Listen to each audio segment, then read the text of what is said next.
Hello everyone, it is me Vegeta T23 and welcome back to my new What If. Today we're talking about what if Vegeta was born as a legendary Saiyan. Before I start, I'd like to mention that I created a Discord server for you to join. The link is in the description of this video, so if you'd like to join in and talk to me and the rest of my fans, it's there. I'd also like to mention that I created an Instagram so you can survey my very uninteresting life. I mainly post Osu stuff. Now back to the video. In the last part, we discussed how Vegeta trained on Beerus' world and his very high chances of being a god of destruction. Whis visited Earth one day and brought along a couple more Saiyans to train with him, so that Vegeta doesn't feel lonely. Meanwhile, Frieza got revived and he then started training for 4 months to surpass the Saiyans, while our Saiyans were on Beerus' world for about 10 months. Suddenly, Whis got an urgent call from Bulma, telling them that Frieza will arrive very soon. So Whis took them all to Earth. Once Frieza arrived, it went similarly to canon, except Vegeta wasn't the one to fight Frieza next, but Broly. And also, Frieza didn't manage to destroy the Earth. After that, the Saiyans decided to continue their training on Earth, so Whis and Beerus went back to their planet. On Beerus' planet, Champa crashed the party and they had a little eating session. That eating session turned into a battle for Earth, and so Beerus had to appoint the now well-trained Saiyans to fight in their tournament. The tournament was different, with a different set of rules. Killing was actually allowed, so everyone kind of sunk in the sand for a split second. But regardless, began the tournament. With the recap out of the way, let's continue the what if. The first to go is Goku, and he fights Botamo in the first round. Goku does the same thing he would do in a canon, and wins the battle. Next up is Goku vs Frost, and that also goes the same way. Next up to fight Frost is Raditz. He gets a hold of Frost and is dominating him throughout most of the fight. He does get poisoned though, but rushes Frost blindly, catching him by surprise and throwing him out of the ring. Jocko saw that something went on and called Frost out for cheating. They figure out that Frost used a poison needle to tase his opponents in a way. So Frost was eliminated and disqualified. With Frost out of picture and 2 Saiyans now proven to be legit, they are back in a fight. Raditz prevails and goes up against Vegeta. At first he doesn't seem to get anywhere with him, seeing that despite his size, he's still a fast and formidable opponent. Raditz is being pushed into a corner by Vegeta, but that's not it as Vegeta starts raising the arena's temperature. Raditz was backed even further into his corner, actually literally because he was right up against the barrier and had nowhere to go. Broly shouted out to go lower since it's colder down below. While Champa is calling BS, Vegeta reminds him that the tournament doesn't have many rules, so advice is the least of his worries. Raditz on the other hand listens to Broly and goes down lower and makes his move. He goes and pushes Vegeta in the corner of the arena from down low, before firing a massive wave at the ground, making the ground from beneath Vegeta collapse. Vegeta was then eliminated from the tournament. Next up are Raditz and Cabba. They initiate a battle and Vegeta takes a moment to appreciate the fact that Cabba has the same posture as himself. Back to the fight, Raditz and Cabba are pretty equal in terms of base power, so Raditz decides to take it a step further into a Super Saiyan. Cabba stops and wonders what exactly Raditz is using. Raditz, taken aback by his reaction, responds that this is a Super Saiyan. Raditz realizes that Cabba doesn't know what a Super Saiyan is, so he decides to bully Cabba. However, he doesn't really take the same approach as Vegeta in canon. Rather, he lightly spars with him, cursing him out and asserting dominance. In the end, it actually works out as Cabba goes Super Saiyan. He manages to deal some damage to Raditz, but Raditz knows he's toast as Raditz goes Super Saiyan 2 and punches him hard enough to make Cabba collapse to the ground. Raditz tells Cabba to remember what triggered the transformation, and he then thrown him out of the arena. At this point, Raditz feels pretty confident at first, but seeing Hit made his skin crawl as Hit enters the arena. Their battle starts and Raditz feels odd about the whole fight commencing.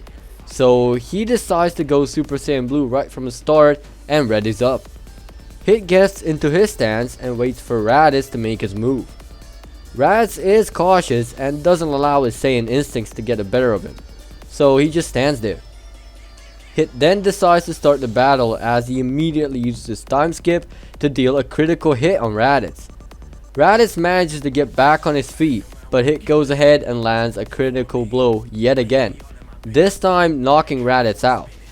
Next up is Broly, and he experiences pretty much the same fate. Then Fasha, and she gets pummeled too, making Raditz go berserk and rush from outside of the arena. However, he's stopped by Whis and Vados for interfering. Goku is up next, and he might have figured out the trick to Hit's time skip. He manages to predict this attack, even in his base.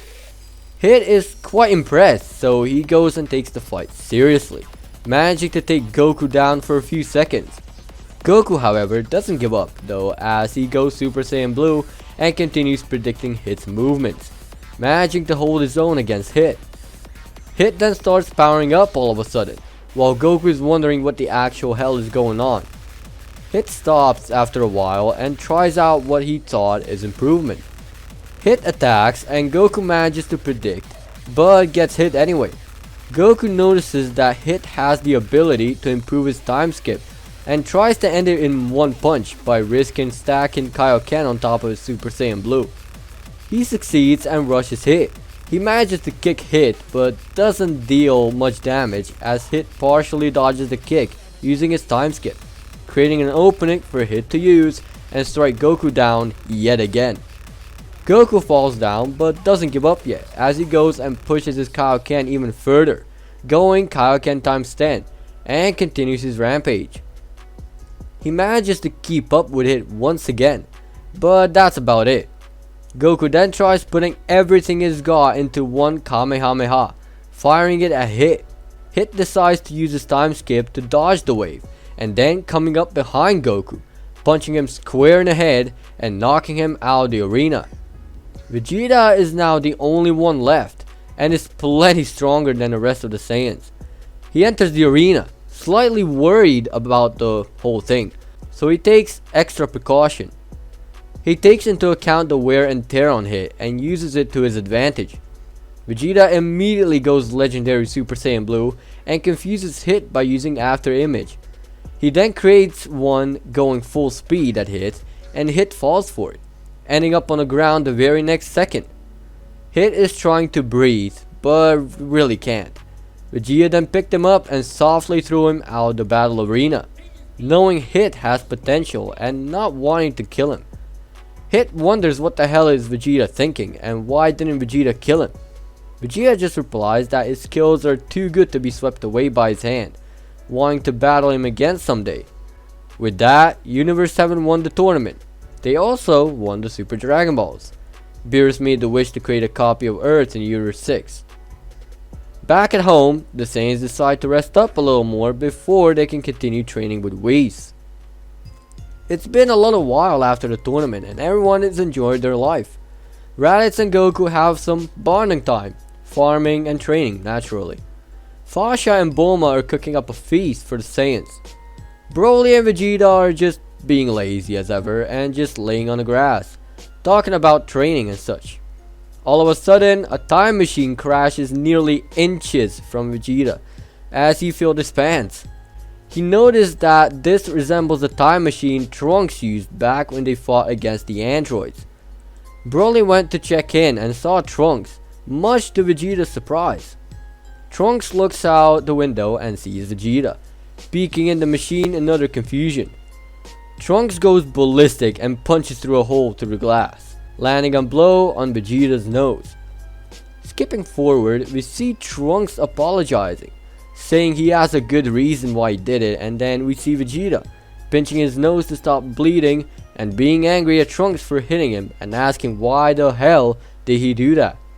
Vegeta's answer has been answered when someone crashes in the party, wondering how did he get pulled through time. And with that, we're leaving things be for now. Thank you for watching. If you think I should do a video of me moving into my new room, then click dislike. But if you like the video, hit that like button. If you'd like me to cover your idea in the near future, comment down below.